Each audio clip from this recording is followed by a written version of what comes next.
खाद्य एवं आपूर्ति मंत्री राजेश नागर ने हरियाणा न्यूज पर खास बातचीत में धान की खरीद समेत कई मुद्दों पर खुलकर बातचीत की। क्या कुछ कहा, आपको सुना। प्रदेश में धान की खरीद को लेकर बीते दिनों कई बड़े नेताओं ने आपस में बैठक भी की थी और क्या कुछ निर्णय इसमें लिए गया, किस तरीके से धान की खरीद होगी। हमारे साथ राज्य मंत्री राजेश नागर जी हैं, इनसे हम जान लेते हैं। मंत्री जी, कौन कौन नेता थे जिनके साथ मुलाकात हुई, क्या मुलाकात में रहा?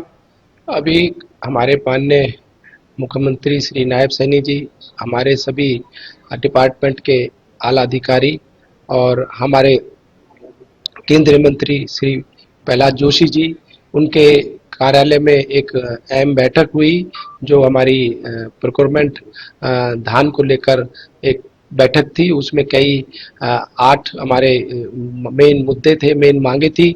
उन पे सभी पर विस्तृत चर्चा हुई। विस्तृत चर्चा होने के बाद उन्होंने जो भी हमने मांगे रखी उनको पूरा माना और सभी पे कहा कि जल्दी उनको सबको लागू कर दिया जाएगा। जल्दी लागू कर दिया जाए। किस तरीके से देखते हैं धान की खरीद जो होगी, किस तरीके से होगी, क्या रहने वाला है इस वक्त? एक हमारी मांग थी कि भी जिस तरह से पंजाब में 15 सितंबर से धान की जो खरीद चालू हो जाती है तो हमें भी परमिशन दी जाए कि भाई 15 सितंबर से हम भी धान की खरीद कर सके। तो उसके लिए हमने रिटर्न में उनसे मांग की थी कि भाई हमें भी परमिशन मिले। और उसके बाद हमारी गोडाउन्स की जो एफसीआई गोडाउन्स की जो मांग थी बहुत समय से चलती आ रही है कि भाई हमें कई बार दिक्कत आती है कि भाई फसल जो पहले से जो ज़्यादा होने की वजह से, चाहे हम गेहूं की बात करें चाहे धान की बात करें, पहले से ज़्यादा फसल होने की वजह से हमें गोडाउन नहीं मिल पाते हैं। उसके लिए भी हमें आश्वासन दिया केंद्रीय मंत्री जी ने कि जल्दी आपको और गोडाउन्स की परमिशन दे दी जाएगी, या केंद्र बनाए या उसको प्रदेश बनाए। कई बार किसानों को काफी परेशानी होती है धान खरीद में भी, या बारदाने की बात हो, क्या ऐसे लोगों को भी कोई आपकी तरफ से दिशा निर्देश दिए गए कि कार्रवाई की जाएगी उनके खिलाफ जो कोई लापरवाही बरतता है? अभी कुछ समय पहले ही हमने सारे अभी अपने अधिकारी, चाहे सारे हमारे डीएफएससीज हों, चाहे एफसीआई के अधिकारी, चाहे वेयर हाउस के अधिकारियों के साथ एक अहम बैठक की। उसमें हमने पूरी तैयारी के लिए कि भाई 15 तारीख से पहले हमारी पूरी तैयारी हो, चाहे सफाई की बात हो, चाहे पानी की बात हो, चाहे कोई बारदाने की बात हो, चाहे और भी कोई उससे रिलेटेड, चाहे यातायात में कोई दिक्कत ना आए, पुलिस की बात हो, कोई बिजली की के अधिकारियों से कोई बात करनी है, कोई बिजली की समस्या ना है। इस तरह से सारे बिंदुओं पे हमने बात की, चर्चा की और उस पे उनको निर्देश और आदेश दिए कि भी किसी तरह की भी कोई धान में की प्रोक्योरमेंट में दिक्कत किसी भी किसान को ना आए। मंत्री जी, लगातार आपके विभाग में कार्रवाई आपकी तरफ से देखने को मिल रही है और देर रात भी आपने एक पेट्रोल पंप को सील किया।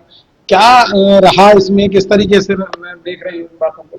भाई हमें कई जगह से शिकायतें आ रही थी कि कुछ पेट्रोल पंपों पे जो मेजरमेंट है, नाप है वो कम हो रहा है, या कुछ और भी शिकायतें आ रही थी। तो उसी के तहत हमने कल एक रोहतक में एक पेट्रोल पंप पर जाकर एक निरीक्षण किया। तो वहां पर हमने जो पाया, हमारे सभी अधिकारी हमारे साथ थे कि भाई जो भी वहां पर पेट्रोल पंप के 12 नोजल थे, 12 के 12 नोजलों में जो माप था, जो मेजरमेंट था पेट्रोल का, डीजल का, उसमें गड़बड़ थी। तो उसी के तहत उनको तुरंत कार्रवाई करते हुए उनका सभी को सील कर दिया गया और पेट्रोल पंप को भी सील कर दिया गया। मंत्री जी, फरीदाबाद में भी कई बार इस तरीके की शिकायतें आती है, क्या इन पर भी जांच की जाएगी तमाम पेट्रोल पंप जो फरीदाबाद के?